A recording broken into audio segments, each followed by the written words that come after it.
নয়নতারা versus Dhanush social মিডিয়াতে মারাত্মকভাবে চলছে। লোকে ধানুষকে প্রচন্ড গালাগালি দিচ্ছে যে ধানুষ মুখোশ পরে থাকে, নয়নতারা খুব ভালো, নয়নতারা ওপেন লেটার লিখেছে ধানুষকে।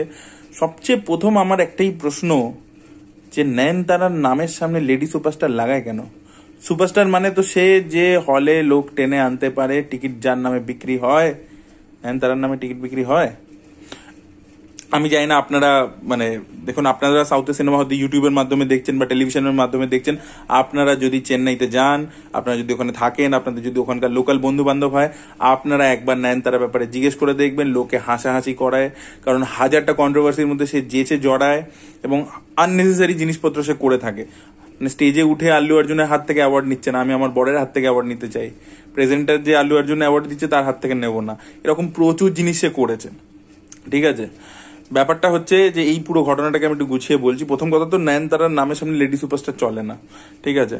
এবং নয়নতারা এই যে কথাগুলো বলে, একটা কোথায় দেখেছিলাম রিলে না কোন একটা ইন্টারভিউতে, সে বলছে যে আমি কোনো প্লাস্টিক সার্জারি করিনি। ভাই এরকম ঢপ তো দিও না, চুপচাপ থাকো, ব্যাপারটা চেপে যাও। নয়নতারার আগের ফেস দেখুন আর এখনকার ফেস দেখুন, আপনি পরিষ্কার বুঝতে পারবেন যে হাজারটা কসমেটিক সার্জারি করেছে।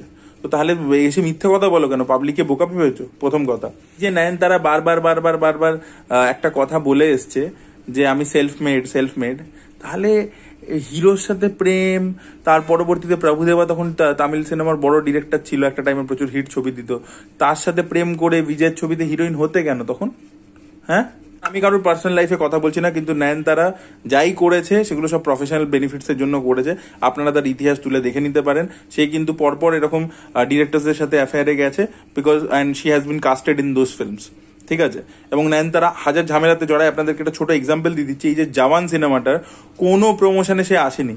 শাহরুখ খানের তো কোম্পানি ভদ্র, তাই ফুটেজ ইউজ করতে দিয়েছে ডকুমেন্টারির মধ্যে। জওয়ানে দেখবেন ফুটেজ চলছে, ট্রেলারের মধ্যেই দেখতে পাবেন নেটফ্লিক্সের যে ডকুমেন্টারিটা আসছে 18 তারিখে। মানে দেওয়াই উচিত হয়নি রেড চিলিজেরও, শাহরুখ খান ভদ্র বলে দিয়েছে, নাহলে দেওয়াই উচিত হয়নি। কারণ জওয়ানের কোনো চেন্নাইয়ের ইভেন্ট থেকে শুরু করে সাকসেস মিট থেকে শুরু করে একটাতেও আসেনি।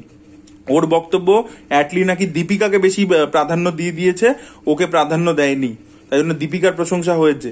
আরে তুমি দীপিকার মতো অভিনয় করতে পারোনি, দীপিকা ওই 10 মিনিটের টাইমে বেশি ভালো অভিনয় করে দিয়েছে তোমার থেকে, তুমি সেই জন্য কমপ্লেক্স খেয়ে গেছো। তুমি সিনেমার হিরোইন, তুমি একটা ইভেন্টে আসোনি। এবং সেই সময় তামিল মিডিয়াতে এটা নিয়ে প্রচুর ছিচি হয়েছে যে শাহরুখ খান একটা বম্বে স্টার, সে যদি তামিলনাড়ুতে এসে প্রমোশন করছে ইত্যাদি করছে, আর তুমি সেই ইভেন্টে গেলে না, বাহানা দিয়ে শাহরুখ খান ভদ্র বলে ছেড়ে দিয়েছে। ওখানে যদি কোনো তামিল হিরো হতো না, আচ্ছা করে বাম্বু দিত। বেসিক্যালি আপনাদেরকে বলি পুরো বিষয়টা, যে এই কন্ট্রোভার্সিটা কি করে শুরু হচ্ছে। তো 2022 সালে নয়নতারা বিঘ্নেশ শিবনকে বিয়ে করছে। বিঘ্নেশ শিবনকে নয়নতারার ম্যানেজার বলা হয়, মানে আপনার তামিলনাড়ুতে আপনাদের যদি বন্ধু বান্ধব থাকে, আপনারা একটু খোঁজ খবর নিয়ে দেখতে পাবেন, সবাই বলে যে মানে বিঘ্নেশ শিবন আর কি নয়নতারার ম্যানেজার, এরকম ভাবেই বলে। এবং নয়নতারা আজ অব্দি একটাই ডিরেক্টরকে প্রমোট করেছে, সেটা হচ্ছে বিঘ্নেশ শিবন, তারই ছবি সব প্রডিউস করে সে।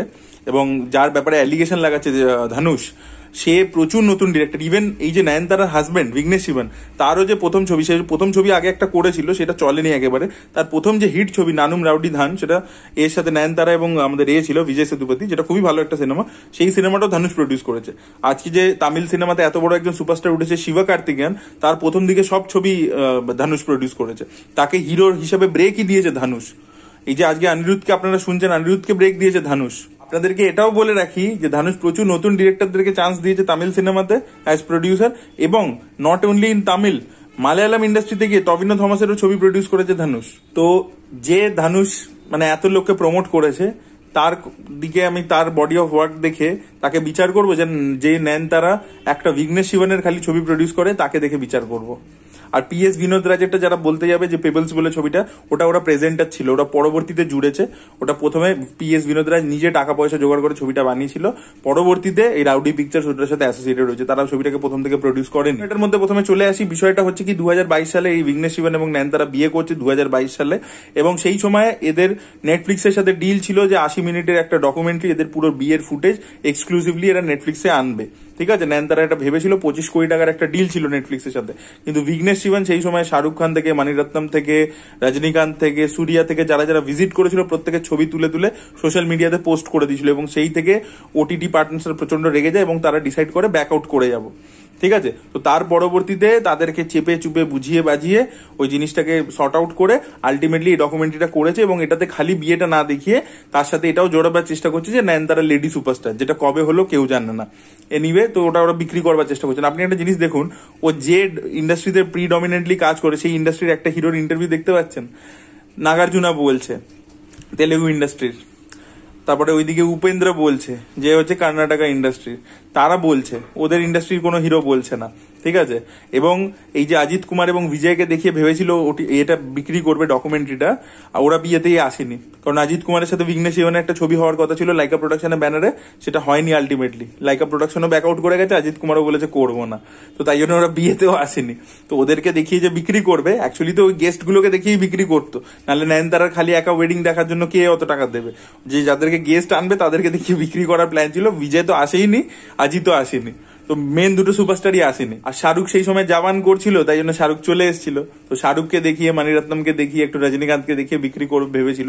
এবার সেটা যাই হোক, অনেক গন্ডগোল টন্ডগোল হওয়ার পরবর্তীতে ফাইনালি 2 বছর পরে এসে ওরা একটা করে বিক্রি করছিল আর কি, একটা অন্যরকম ভাবে ওই ডকুমেন্টারিটাকে। ওটা আগে it was completely about the marriage, সেখান থেকে একটু ডেভিয়েট করে নয়নতারার জার্নি ফার্নি ওইসব ঢুকিয়ে একটু ওইভাবে প্রজেক্ট করে করবার চেষ্টা করছিল।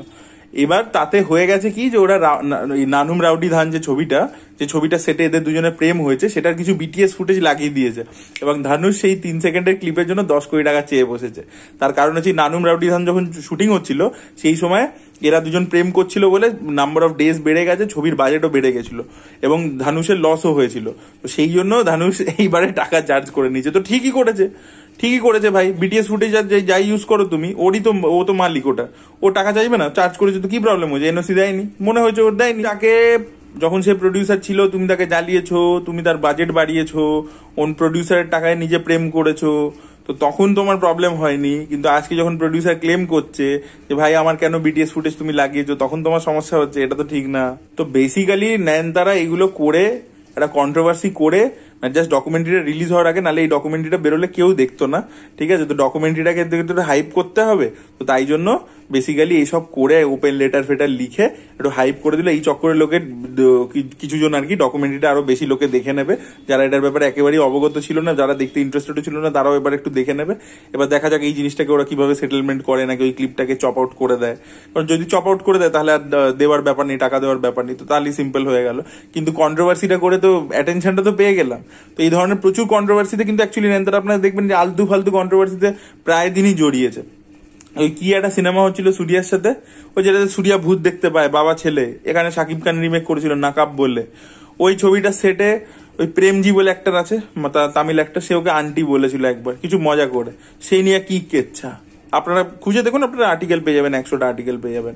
তো নয়নতারা সব জিনিস নিয়ে ঝামেলা করে, basically she is attention seeker. এটাই বলার ছিল আমার, আর কিছু বলার নেই। Thank you so much, by.